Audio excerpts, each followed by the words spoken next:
UK as a worried person, member of the Lib Dem Party.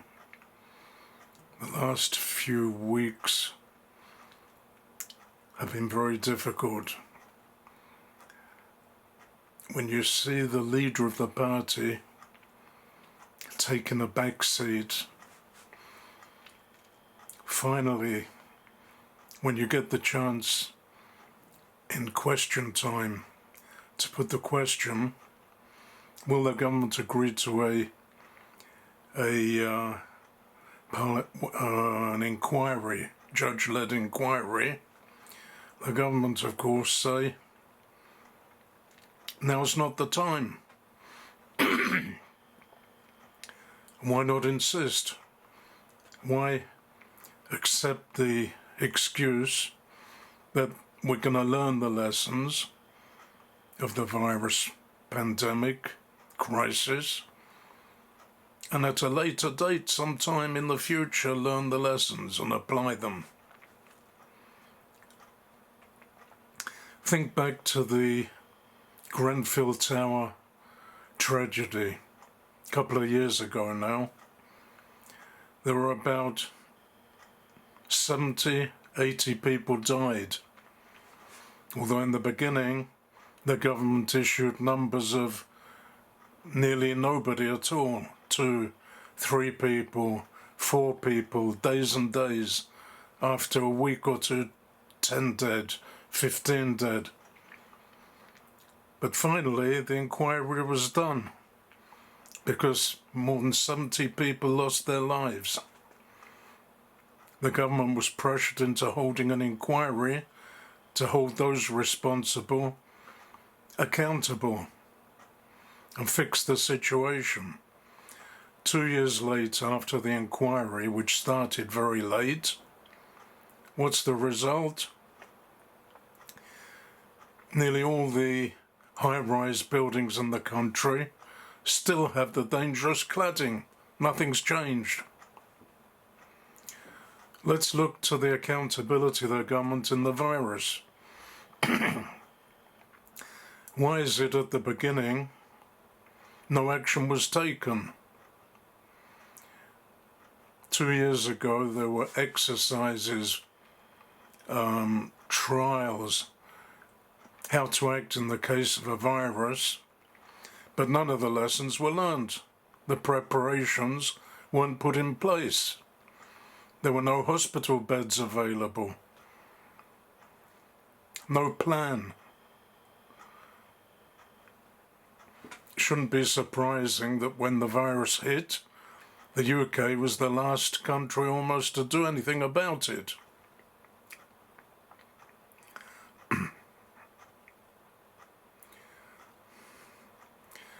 So when the Lib Dem leader, Ed Davey,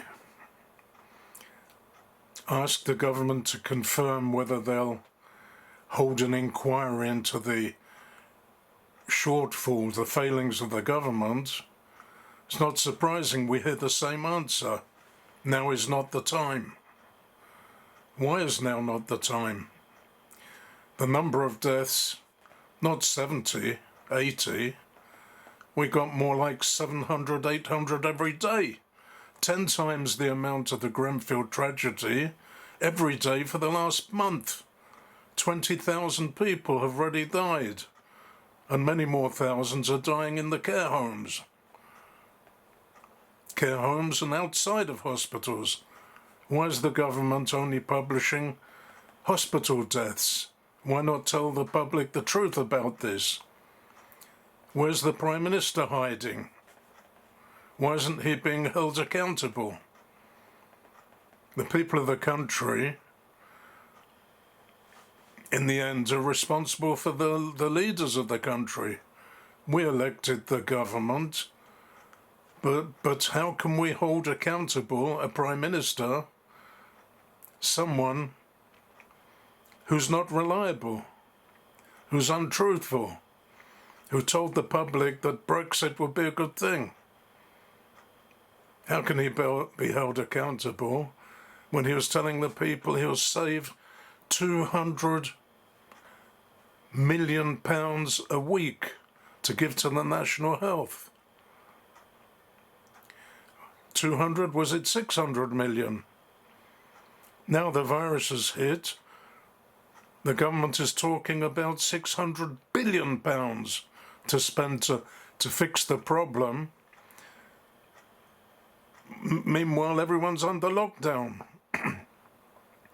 And the government wants to continue lockdown because they fear a second peak in the virus, a second spike. It's too late. You let the horses out in the beginning. You didn't prepare. You didn't take the necessary action in time.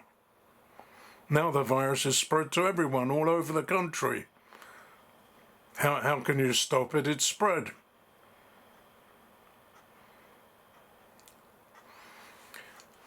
Whatever the government says, they should be held accountable. When tens of thousands of people are losing their lives, someone has got to be booted out of office. Not like Profumo years ago, for some indiscretion booted out of government. Here you've got total neglect of duty, incompetence. You've got people in government who are not doing their job, not preparing, not keeping the nation safe. The thing to do now is proclaim the national emergency, realise what's happening, and form an emergency national unity government.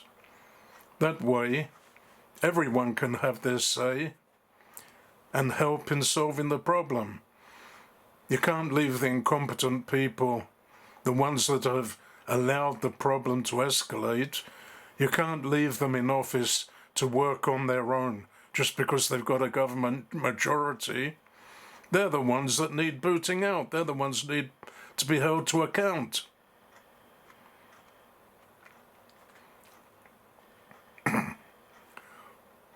This is my take on the situation, what's happening.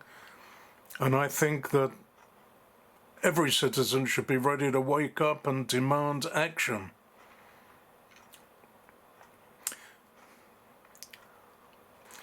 For instance, the Zoom meetings that are taking place, people are still talking remotely with one another. The latest Zoom meetings of the Lib Dem members of Parliament, Layla and Davey, they were talking like nothing's happened, business as usual. Questions were given. What's your favourite ice cream?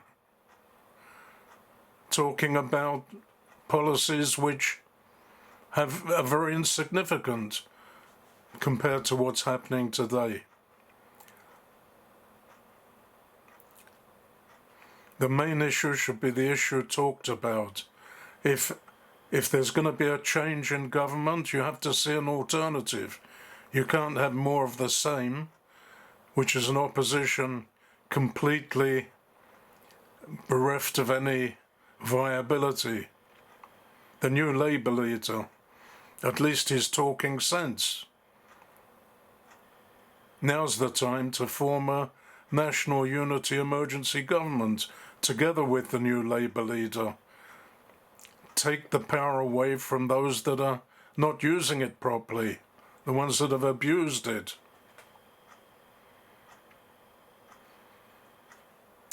I'm going to sleep on the problem and think carefully what can be done to change the situation.